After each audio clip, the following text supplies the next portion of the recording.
Thank you. And is it okay if I share my screen? Okay. Okay.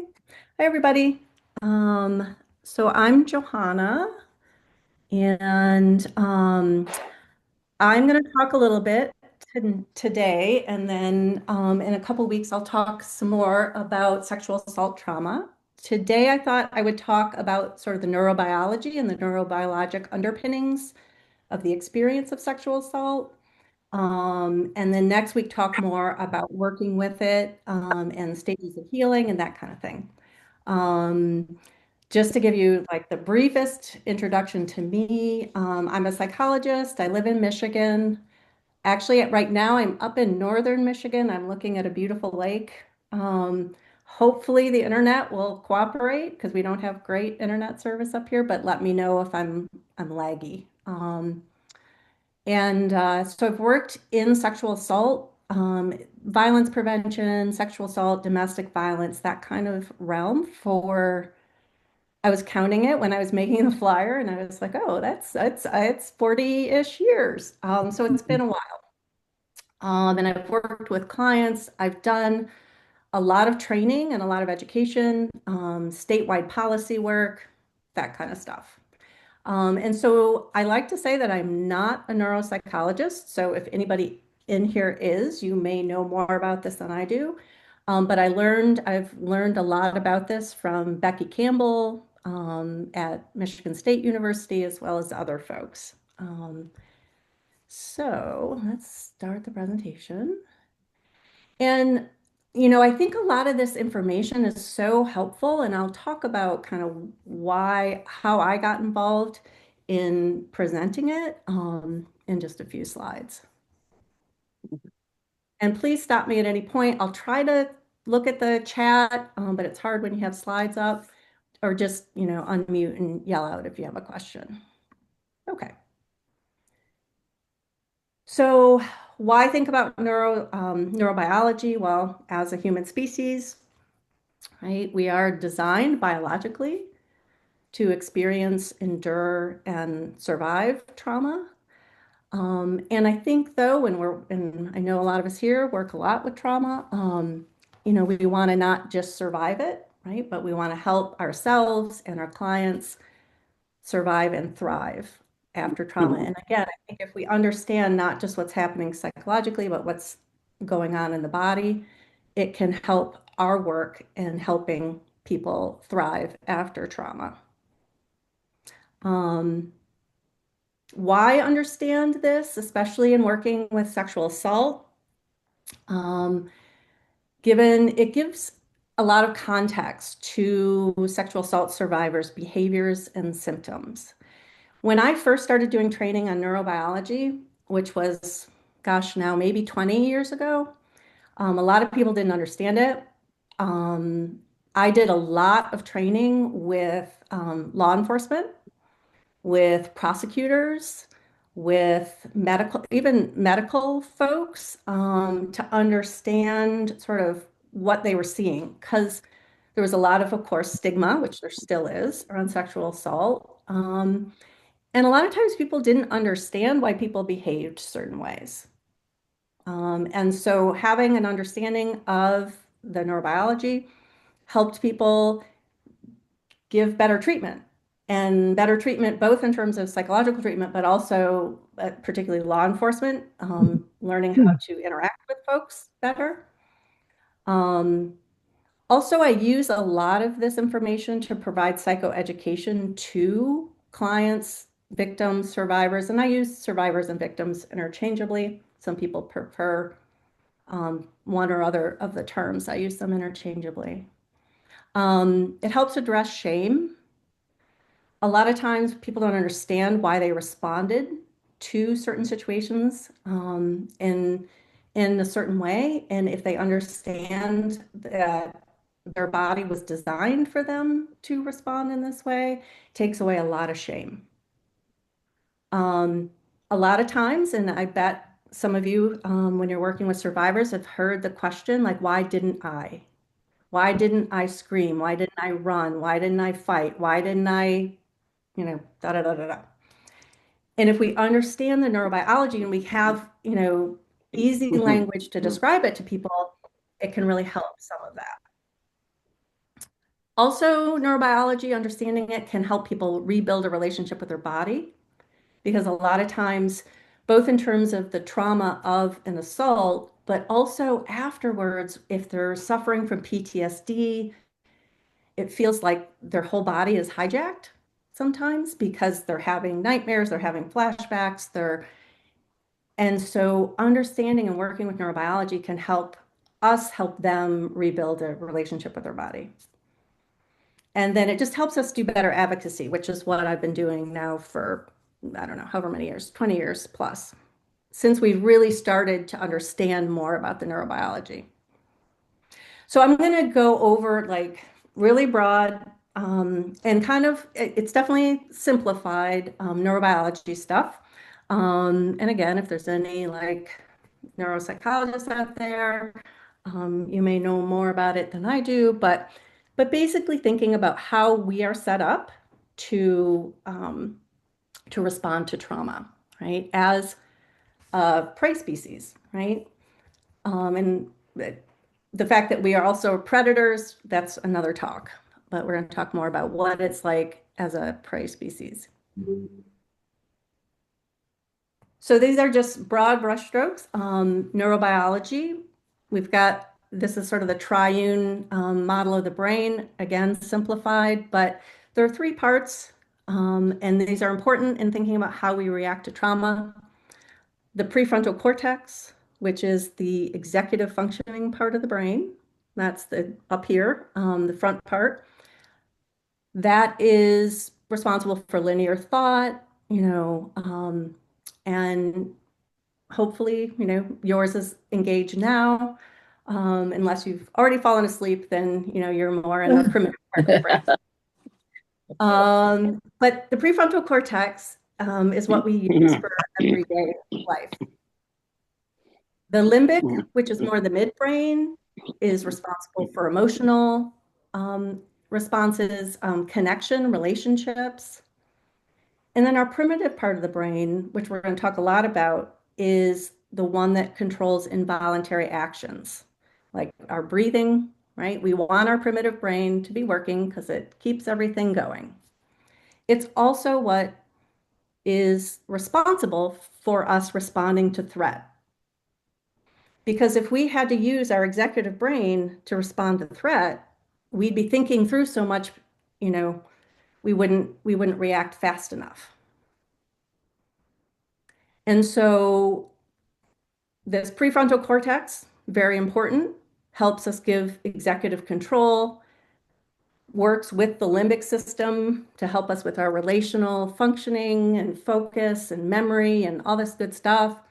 But it's the primitive brain that, is responsible for mobilizing our autonomic nervous system, the one that when we feel threatened, right, our heart rate goes up, we release stress hormones, we start to breathe faster. And then the parasympathetic nervous system, so that's the sympathetic, the parasympathetic calms us back down. So all of this is sort of outside our conscious control. Now we have some influence, right? And we all have probably worked with clients that we help with breathing practices or different ways to influence these systems. But that primitive brain is there waiting to respond to threat, like a sexual assault. And so this is our fear circuitry that's in our primitive brain. You don't have to remember all these parts, but just so for those of you who are interested, right? The hypothalamus, pituitary gland, amygdala, hippocampus. They also connect to our adrenal glands, which are sitting on top of our kidneys. But this is the part of our brain that activates when we sense a threat, whatever that might be. If we're in a car and we see an accident happening in front of us, if someone approaches us and we feel threatened, and even unfortunately in our modern world, right, this was all developed way back when our threats were, bears or a warring tribe or, something. Now, sometimes with this can get activated with an email from our boss, right? In our modern world. But it responds to anything it perceives as threatening. What happens though when that fear circuitry gets activated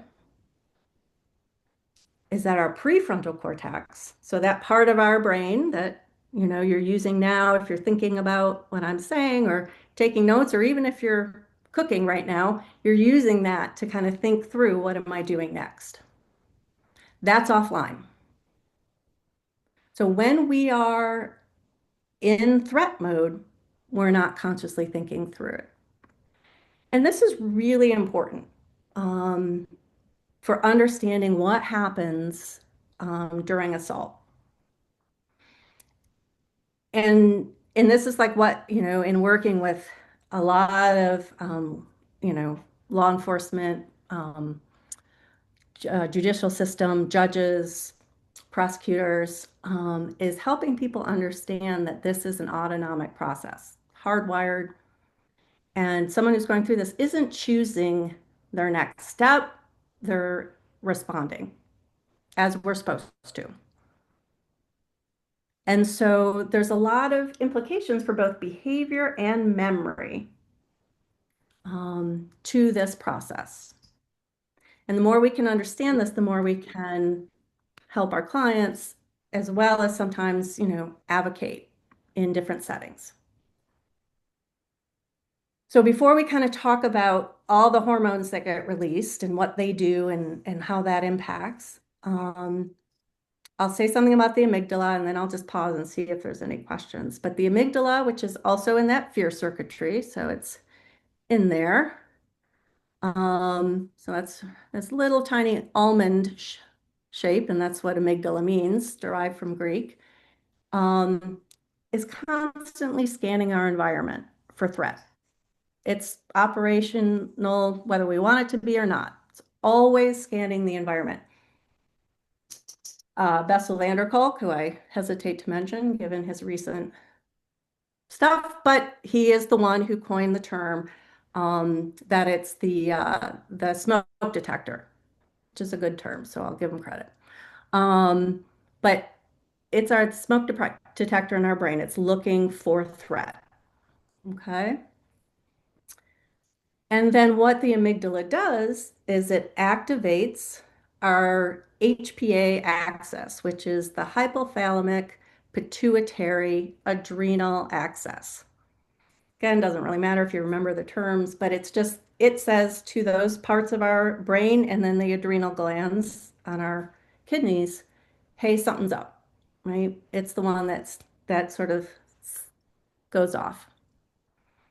And then that whole axis leads to a whole sort of cascade of events that impacts us pretty substantially and impacts how we behave when we're threatened. And so before I kind of keep going, and I'm going to talk a little bit about each of these chemicals and how that directly impacts us, any thoughts, questions? I know it's a lot, so I want to pause. And maybe a lot of this is review, if some of you have. Hannah has got a question in the chat. Okay. I can't see. She's got, is there a quantitative difference between the response to sexual trauma vis-a-vis other traumatic encounters, or qualitative difference? That's a great question. So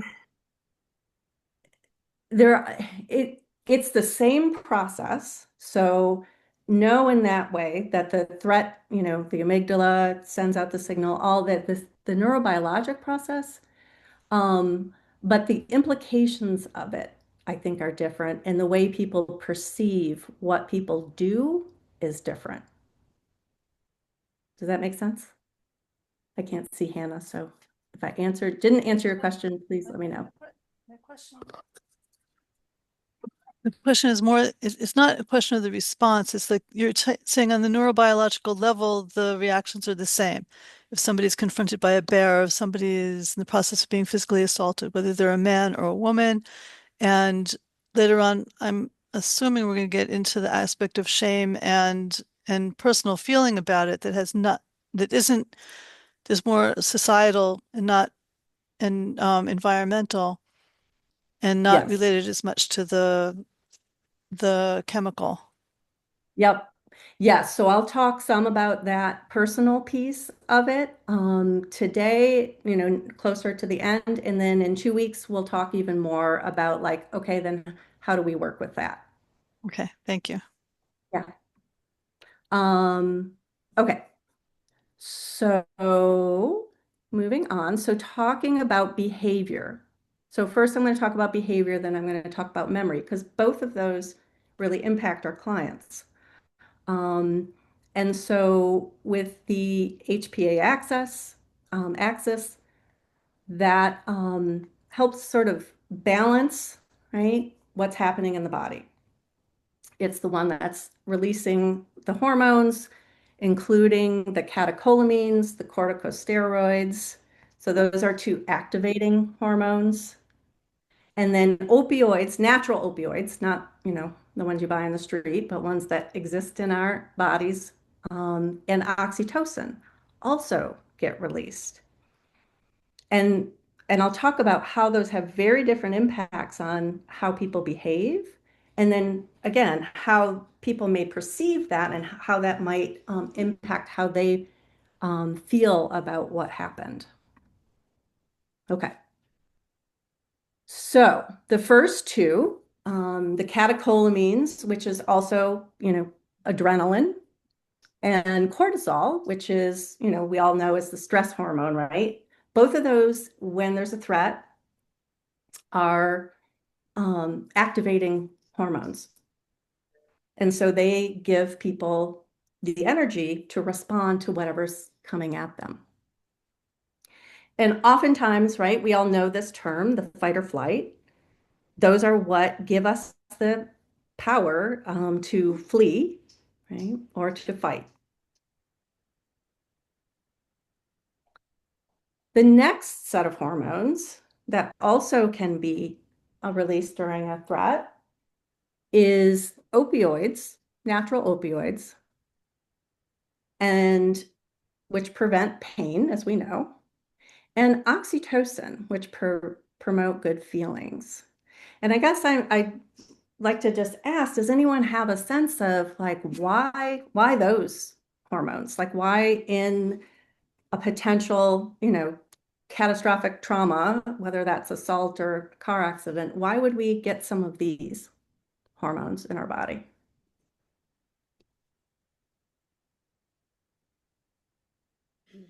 If you feel pain, then you're not going to fight, right? Then you're going to stop whatever you're doing. It's better, like if you feel happy and good and like you're not in pain, then you're more able to fight or run or escape, protect yourself.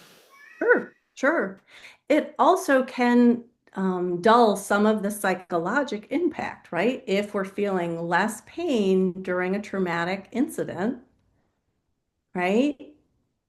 It can ameliorate some of that psychological impact of the experience. Same with the oxytocin, and a lot of people are surprised that that hormone gets released during a trauma.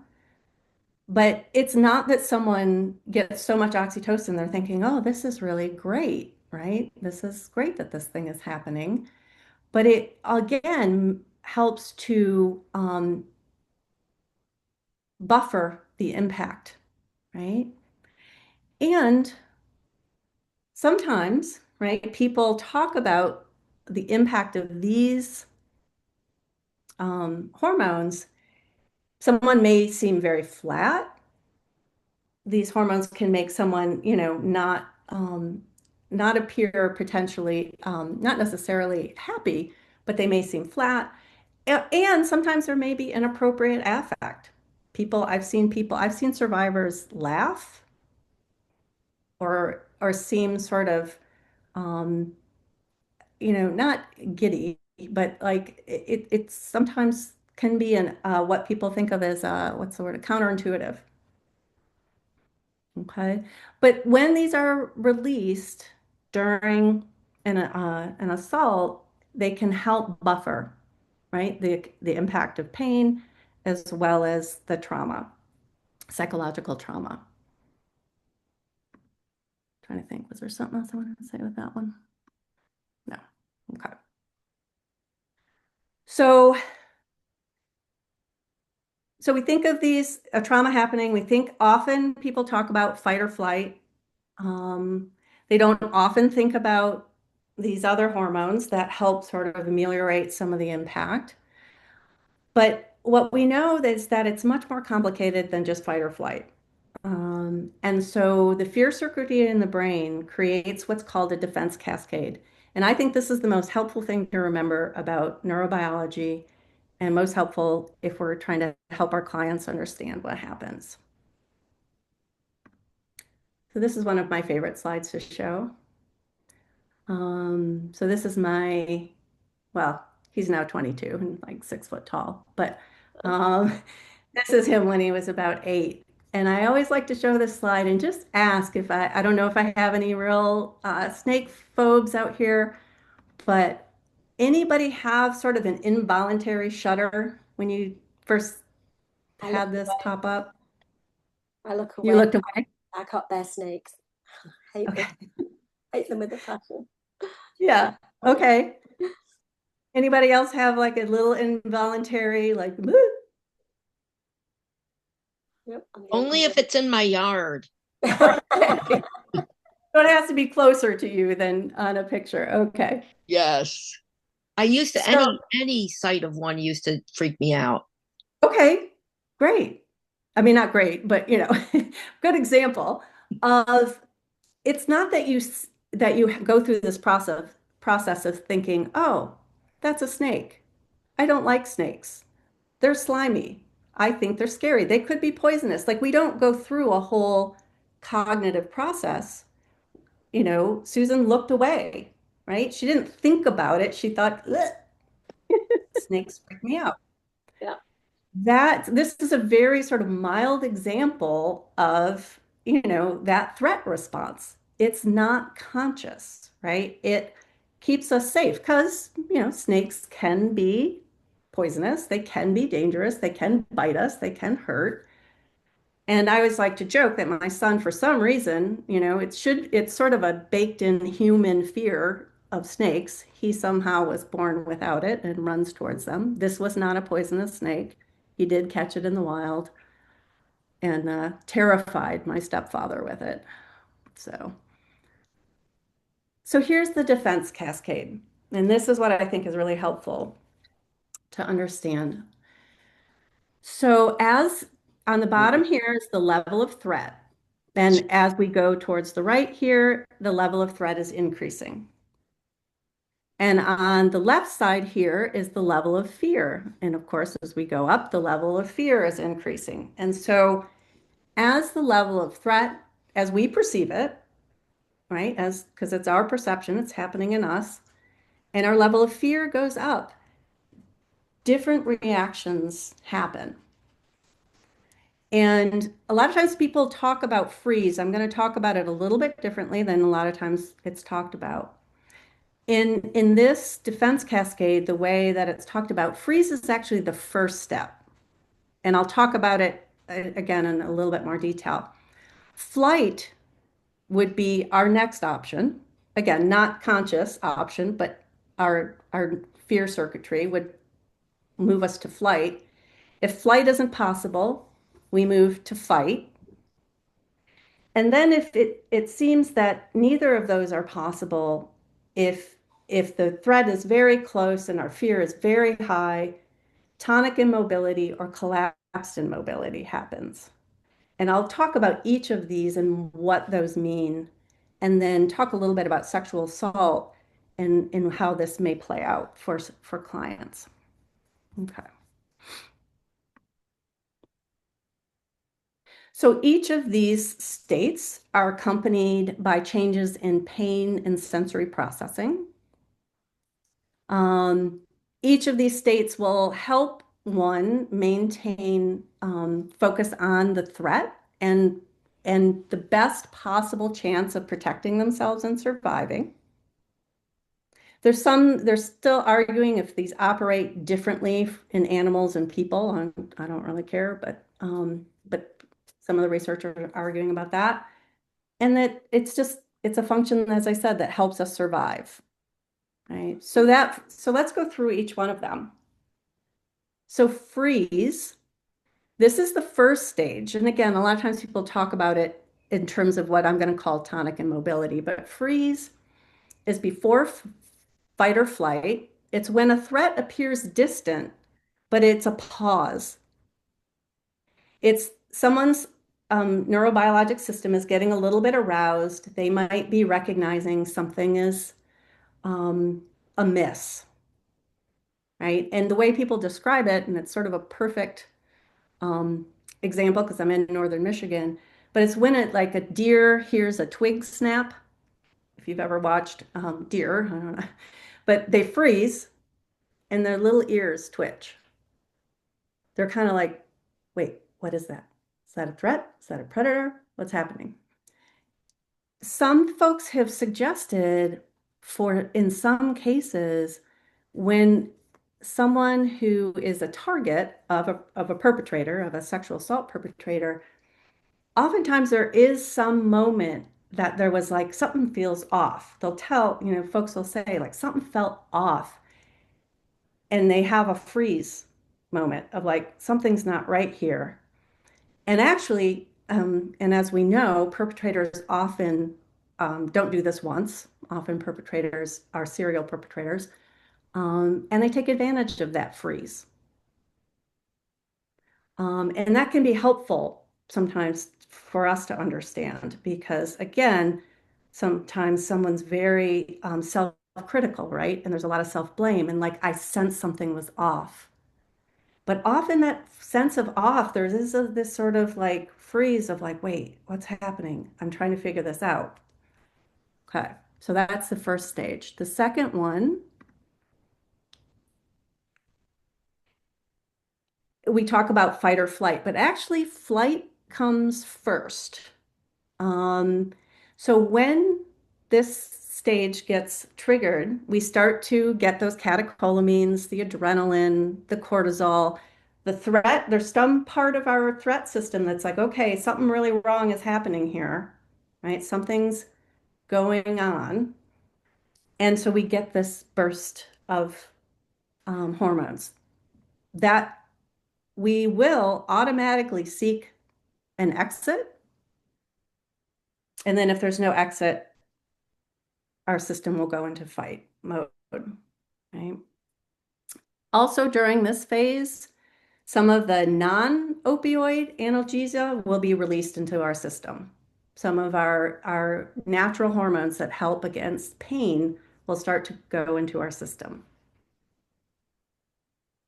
And also, I also like to sort of say, especially when I'm working with like law enforcement, that a lot of folks in our, in our world are trained to skip over the fight, particularly, right? Military, police.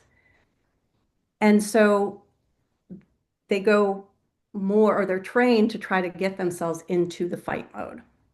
It doesn't always work, right? You can hear stories about, soldiers that froze or didn't, or ran away. Okay. And then after the flight or fight comes tonic immobility. And this is one that's been, more understood. It's also, when people talk about freeze, this is actually what they're often talking about is this tonic immobility. And during this time, people have verbal and physical immobility. And the best description I have was one time I did this many years ago. I did a presentation on this for legal aid folks, I think, people who worked in legal aid. And a woman came up to me afterwards, and she was, I don't know, in her 40s. And she said, when I was 5 years old, I saw my friend get hit by a car.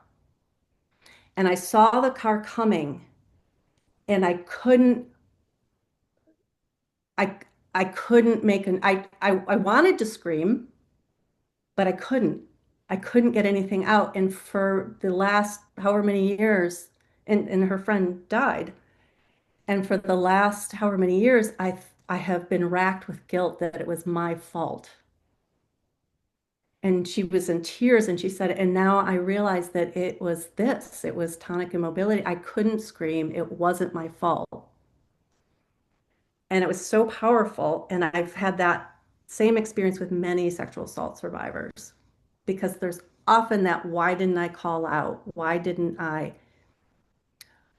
There's verbal and physical immobility. Um, People experience depersonalization or derealization. This is where they may sort of, not be fully in their body. Um, it's an adaptive response when one does not perceive the possibility of getting out of this situation.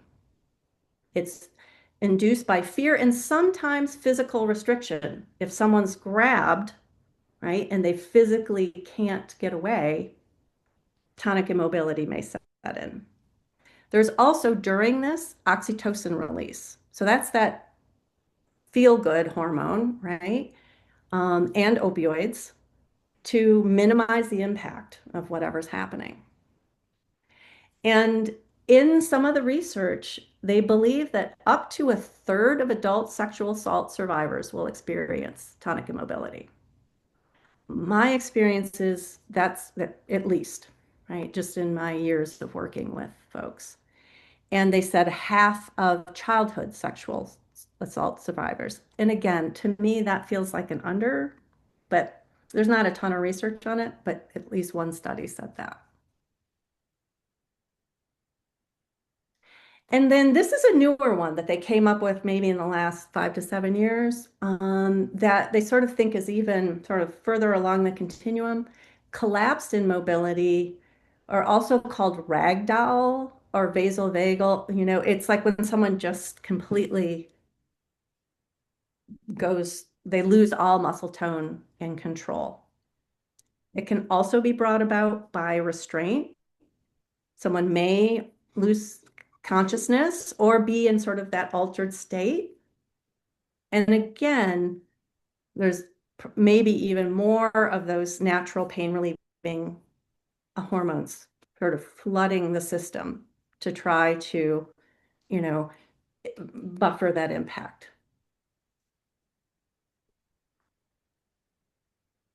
So any questions? I'm going to go through a summary, but I just want to make sure. Okay. So when victims of sexual assault are experiencing the trauma, they're in survival mode, their executive functioning is shutting down, right? There's not a conscious control and that fear circuitry is taking over.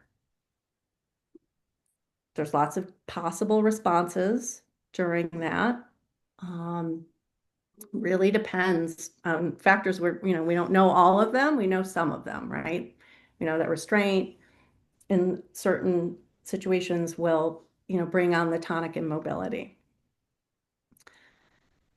Folks may not act the way you expect them to act, right? Again, a lot of this is how the fear circuitry is perceiving the event. And one person may respond one way and another person may respond another way. And then these counterintuitive behaviors, it's important to reevaluate them through this neurobiologic lens. So sometimes people feel like, well, again, that sort of why didn't you? Why didn't I? I could have escaped in this way. You may not have had the ability, literally did not have the ability.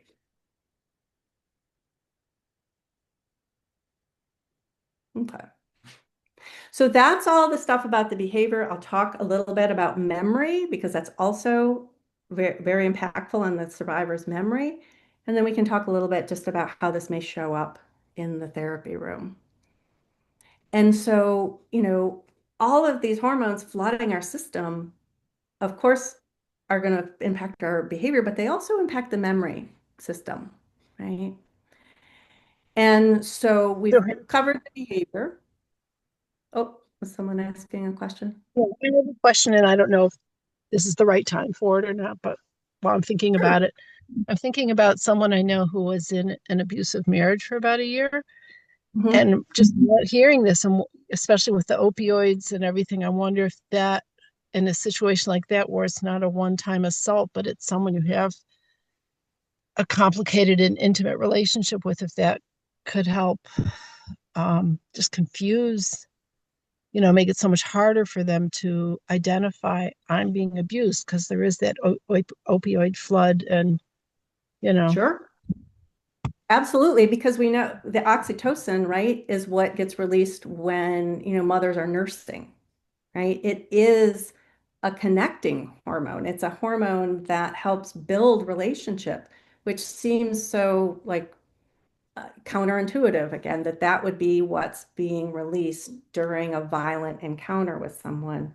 But absolutely, I think that piece of it is could impact how someone, especially if this is a partner, right, may be perceiving. The other thing I meant to say is those hormones, while like adrenaline tends to get out of our system within a few hours, some of those hormones they found, I heard Becky Campbell talk about this when they did some blood studies, they found elevated oxytocin and opioids in the bloodstream for days after an assault, right? It's not just like in the immediate experience, these hormones are there, right? Our system takes a while. And then if it's chronic, what's happening in this chronic way to have some maybe potentially elevated, right, hormones in the system. So yeah, I think that could really, if someone has a chronic violent relationship. So we're going to talk a little bit about trauma and memory. This, and I can share these slides. This has a link. I'm not going to show the video, but it's a great video about trauma and memory. It's focused a lot on law enforcement, but it's helping them understand how this works. So briefly, memory, what we pay attention to, what we, are attuned to impacts what we remember naturally. And then the hippocampus, which is part of our fear circuitry, remember back to the brains back there, captures what we're attending to and starts to form a memory. So when our fear circuitry is activated and we have all these hormones in our system, our memory encoding is different, right? We still encode some memories, but it's different. So the central details, what are the core aspects of the experience that captured our attention, right? That's more likely to be encoded. And peripheral details, and this is in everyday life, right? Things that maybe aren't central to what we're experiencing may not get encoded, right? But when an assault is happening, when sexual assault is occurring, the central details in that situation are something that is perceived as central to survival. Now, what's one of the questions? Like if someone has an assault by a stranger, we know, like on college campuses, it's often someone who someone knows. But if a stranger assault happens, what's one of the questions you think people get asked right away by law enforcement or friends or whoever? Do you remember what they look like? Do you remember what they look like? Or Is sounded what the like? guy looked like central to survival in that moment? No. Mm-mm. Really, right? If he's wearing blue or green or whatever, like that is not central to survival. Most survivors won't remember that. What they will remember is if there was a weapon, they might remember very clear details about the weapon, right? Sometimes it can be sensory based, right? Smell, feel, sound. But oftentimes, and I've seen this many times, people get fixated on something um, that seems irrelevant to the rest of us. But to them, it was, related to their survival. One example I have was a woman who was assaulted in a fraternity, and she couldn't remember much about the person, um, or where exactly she was. She knew she had gone to this party, but she gave a very detailed description of the lamp on the table next to the bed. Now, why the lamp? Maybe that was her focus when she was being attacked. Mm-hmm. And it's something that could be used as a weapon, right? It was, heavy, and so something about that she focused on, right? And it was what's available to her, right? Right next to. Okay. And so memory after an assault is very um, disorganized. It's not in a linear sequence, right? Often many details are missing. Right? And a lot of the peripheral details could be wrong, right? And we all know how, we don't have to get into how faulty all of our memories are, right? But in a trauma in particular, but oftentimes both, again, if someone's involved with law enforcement or just their family sometimes or friends or just well-meaning people will be like, but, can you remember this or this or this? And sometimes our brain, not intentionally, will fill in details, right? And they'll be wrong because there's a sense of pressure. Sometimes the survivor themselves just wants to remember, where was I? How did I get there? What happened? Um, and so what we've learned is, it's important to recognize that memories will come over time. They're not going to be like linear. So it's often not a good sign if someone can tell a story in a very linear fashion. First this happened, then this happened, and then this happened, and then this happened.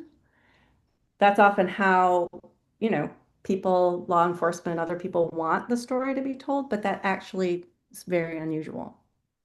One of my friends uses the Post-it note analogy. She said it's like having a desk full of Post-it notes. In one day, you may have access to this Post-it note. And then another day, you root around and you have access to this Post-it note and you're not sure which of them goes first, right? And that can be very distressing for survivors because they want to sometimes piece it together. They want to have that. And it's helpful for them to understand that that's, it's totally normal and it's how their brain is trying to protect them. I know one survivor who she was abducted into a van again in her freshman year, first year of college, and raped, and then dropped back off on campus. She did not remember that that had happened for 2 years until she started dating a young man and they were becoming intimate. And when some sexual behavior had started to happen with him, she was flooded with the memory of this incident having occurred. And when I tell this story, I tell it often, especially when I'm working with judges or law enforcement or prosecutors, and they don't believe me. But it absolutely is how our memory works, right? And so then she got into therapy and she worked with those memories as they came up. Okay, just have a couple more slides and then we can talk a little bit more about like how this shows up. So the post-trauma brain, right, this radically altered neurochemical environment has impacted how the memory is encoded and how it's later accessed. Person cannot generate like narrative memory in the same way. And, some things may be very detailed, like the lamp, or like they may be just able to describe the weapon, the gun. Sometimes I had one survivor who was attacked. It was a date rape situation, and he had a lot of garlic. And the smell of garlic was something she could never tolerate again. And when she goes to restaurants, she will tell them that she is allergic, like highly allergic, because the smell of it is so noxious to her. And this is 40 years later, right? This is not that is never going to be a smell she can tolerate. Yeah, so some things are very intense, some things are fuzzy or just gone, right? And they surface over time. And this is just a fascinating sort of, again, post-trauma brain, like what happens over time. We're still trying to figure all that out. There's more, we're learning more, but in some of our, as someone recovers from these things, um, that way our brain processes what happened during this time of all these hormones and all these things in our system is very different than normal memories, right? And so parts of our brain turn off, like the parts that we use for speech, and parts of our brain, like for visual images, turn on when we're remembering a past trauma, as well as like our limbic system gets activated, which is emotion. So very complicated picture, but I think it's helpful to understand what happened during the trauma so then we can kind of understand how to help. Okay, that was a lot. We've got about 9 minutes. Any questions or thoughts about any of this? Yeah, Abby. Can I ask what happens, sorry, what happens with unprocessed trauma? Like someone who hasn't told anyone, like no one, I don't know, like someone who hasn't told anyone for years about the trauma. How much, Mhm. like how much of those behaviors are going to remain, like how much does a person remain in that state of alertness? Mm. Mhm. How much, So yeah. yeah. And so that can really depend. There is some interesting research about um, how, depending on someone's experience of trauma, how that behavior may impact them over time. So if someone's not processed it at all, um, then like the woman I described, like that, which it would depend on how much they remember. Like it may be that if they're not remembering it, or is it that they remember, but they just haven't done the work of processing it? I have a client who remembered the trauma but didn't share it with anyone for years and years, and then they made a very radical decision based on the trauma. And I'm wondering how much that was Yes. because her brain neurologically was still in that state of survival and wasn't capable of making a rational, logical decision. So, Yeah, well, and I might say it may seem rational or logical to her oh yeah. brain. So that's the piece that I think is interesting, right? Is that if they're still in, hypervigilance, or it may seem perfectly logical. It's just it's reacting to something that happened way back there as if it's still happening. And that's right, that's the problem. That's the challenge. I once had a client who was 92 and she'd just been told that she was dying of cancer. So I was working with her, and she was telling me that her brother had died 2, 3 years ago. And we'd been having weekly sessions, and in one of the weekly sessions, she said, I've got something now that I feel that I can share with you. I thought, okay, fine, great. And she says to me, my brother sexually abused me when I was 5 years old. I have never shared this with anybody.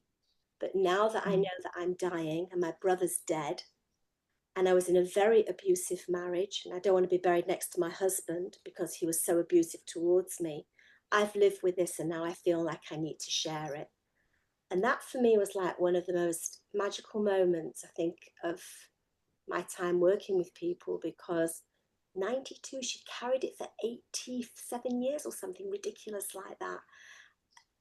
Never shared it, never expressed it, lived with it. I mean, how? Yeah. Mm-hmm. And Wow. so it can be, yeah, people can choose, and we'll talk a little bit in a couple of weeks about the stages of healing. Some people stay in this, they call it the outward adjustment, where they're just like, nope, I'm going to be okay, and I'm just going to move on with my life. And maybe they get an opportunity to do this processing, and maybe they don't. Yeah. It sounds like Yeah, can 92, I she, yeah, yeah, I wanted to connect it to a little bit that outward what did you say? Outward what? adjustment. Adjustment, yeah. So I feel like sometimes like the circumstances of what they're in almost forces them to do it. Like I have a client right now that is a very good example of this. She's been for years like fighting to get her twin girls back that were taken away from her. She had full custody like when they were 4, like whatever. Her ex like took them from America to Israel. At the end, she has court. The Hague is involved. She has like court thing that he needs to give it back, but it's been going on in the courts in Israel for years. He has a lot of protexia. But anyway, with all that trauma in the middle, and she's like an older lady, she got raped on the beach because she really was in between like jobs of living by different older people and taking care of them. She didn't really even have a place of her own. She fell asleep on the beach and she got raped. And she was very like affected. Obviously, she even had like whatever, like damage to her arm and nerve damage and whatever. But anyway, a lot of fear leaving the house and this and that. And she had to because she once a week needed to go travel to see her children. But anyway, with this whole battle, like some time has passed, let's just say a year, more than a year, like her symptoms on the outside to me that I've been seeing her, and now on a regular basis. At the beginning, I couldn't see her on a regular basis. She was not regulated enough. She was not able to like literally, but she seems so much better. But it's this constant being in crisis of some other trauma that's taking precedence. And I don't think she doesn't have the capability of processing the other one. Yeah, yeah, absolutely. And so, there's some interesting research, and it's just, it's not, there's not enough of it to make conclusions yet. But depending, some people may move into sort of hypervigilance, and that's often what we think about. Particularly people who've had very chaotic, childhoods, had multiple victimization in different ways. Mhm. Their reaction to things, ongoing threat or life or whatever, is hypervigilance. But there are other people, and particularly they say people who had like multiple trauma, but it was the same type, like sexual abuse over years. Mhm. They may downregulate in response to, Mhm. stuff in their current life. And those are the people actually that end up being victimized sometimes more like they use, and often we see people, they maybe were sexually assaulted or experience childhood sexual abuse, and then they go to college and they're sexually assaulted, and then they get into it, like sometimes there's this pattern. But depending on, some people will downregulate and sort of look fine, but they're actually under responding to threat and to life and to whatever. And other people may look, like we think of PTSD, hypervigilant, that kind of thing. Um, and so I don't know if that's what, you're thinking of, but I also think there's this thing, and we'll talk about it next time, of outward adjustment where people are just coping and they may or may Right, not no, get to a place where they can process. yeah, no, she's I don't think she's in denial and like outward as if she's fine. Oh, everything's fine. No, she's just in survival mode that Mhm. she's needing to push herself to actually function, to actually, she's Sure. so determined to get her children back that she said, I need to be healthy. I need to be even losing weight, like walking, because if she doesn't walk, then she's not okay mentally. Like it really, really affects her. Like literally walking as like a bilateral stimulation. I totally believe that because for her, it's so, so, so important. It's Absolutely. very interesting. But anyway, like she doesn't seem like, oh, too fine that she's like covering it up. And I literally just think that she just doesn't have the ability. She doesn't Sure. have the privilege. It's almost like Lahavdil, hostages or people fighting in a war. They don't have the ability yet to process it. And I think that that's what her case is in a different way. She's in constant crisis for a Yeah. different trauma, Yep. and it's ongoing for years. And that's very important. Like if someone's still in the midst of trauma, you can't Can't deal with process it. No. it, right? Neurobiologically, your system's constantly responding. How are you going to process that if you're still not feeling safe for whatever reason? There's other crises. Right. Yep, absolutely. Thank you. Any other questions? It looks like we're out of time. I just want to make sure. Well, I just want to say, writing off that previous comment, you can apply that really to our support line that, we have to, I think all of us are many of us are thinking, there's a ceasefire right now. There's, a reduction in active hostilities, maybe, I don't have to, it shouldn't be on my mind as much to be helping out or whatever, but that delayed trauma, I think it's very possible our calls may go up at this point. Like we just don't know. But what you're saying provides a framework for thinking of our work in the future and how much it continues to be very much needed. More so Absolutely. now than before, if you Mhm. understand where I'm more so now than before, because I said this right at the very beginning of setting up the support line. Whilst we've been receiving calls, the call numbers are going up now. I mean, yesterday I took quite a few on the support line. Today there's been a few. Last Sunday I think was a breaking day as far as calls and new calls coming in. So we are getting more calls, and I think it will increase because now people are beginning to kind of see what's in front of them and what's going to be ahead of them. So Yeah. yeah, Yeah. our work is just beginning. Okay. Thank you so much for a very wonderful, informative and easy session to may help us all understand the neurobiology.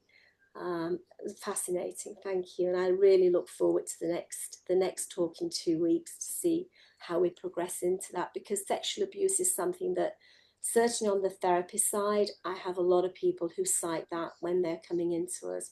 And of course, we know those people who are working on the support line, we do definitely get calls from people who have been sexually abused. So it's vital to our daily work. So thank you so much. Thank you. Yeah. Thank you everyone Thank for you. joining in tonight. It was good to see you all. And we'll see each other again, all being well, very soon. Thank you. Okay. Thank you. Thank you. Thank you very much. Thank you. Thank you. Thank Bye. you.